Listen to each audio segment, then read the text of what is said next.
Welcome to KR engineering and career guidance YouTube channel subscribe చేయండి, like చేయండి, share చేయండి. మరి మనకు చివరి రోజు ఏప్రిల్ 8 ఆఫ్టర్నూన్ షిఫ్ట్ 2కి సంబంధించిన పేపర్స్ ఎట్లా వచ్చాయి దాని గురించి ఒకసారి డిస్కస్ చేద్దాం. మనకు మ్యాథమెటిక్స్ సంబంధించి సేమ్ మోడరేట్ లెంత్గానే రావడం జరిగింది యాజ్ ఇట్ ఈస్గా.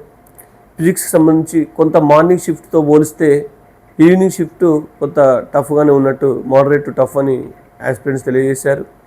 కెమిస్ట్రీ కూడా మార్నింగ్తో పోలిస్తే ఈరోజు ఈవినింగ్ కొంత కష్టతరంగా ఉందని తెలియజేయడం జరిగింది. ఓవరాల్గా పేపర్ మోడరేట్గా ఉందని తెలియజేయడం జరిగింది. మరి ఇక్కడ యావరేజ్గా 35 నుంచి 38 క్వశ్చన్స్ మధ్యలో ఎక్కువ మంది విద్యార్థులు అయితే చేయగలిగారు. మరి ఇక్కడ స్కోర్ వచ్చేసి 140 వరకు, 140 to 145 ఎక్కువ మంది విద్యార్థులు స్కోర్ అయితే ఈరోజు ఈవినింగ్ షిఫ్ట్లో చేయడం జరిగింది. ఈవినింగ్ షిఫ్ట్లో మీకు 99% రావడానికి 178 నుంచి 188 మధ్యలో వచ్చిన వాళ్ళకు 99% వచ్చే అవకాశం ఉన్నట్లు మనకు వ్యూయర్స్ ద్వారా మరియు సబ్జెక్ట్ ఎక్స్పర్ట్స్ ద్వారా తెలియజేయడం జరిగింది. వాళ్ళతో రివ్యూ తీసుకున్న తర్వాత మీకు ఈ విషయం తెలియజేయడం జరుగుతుంది. Thank you.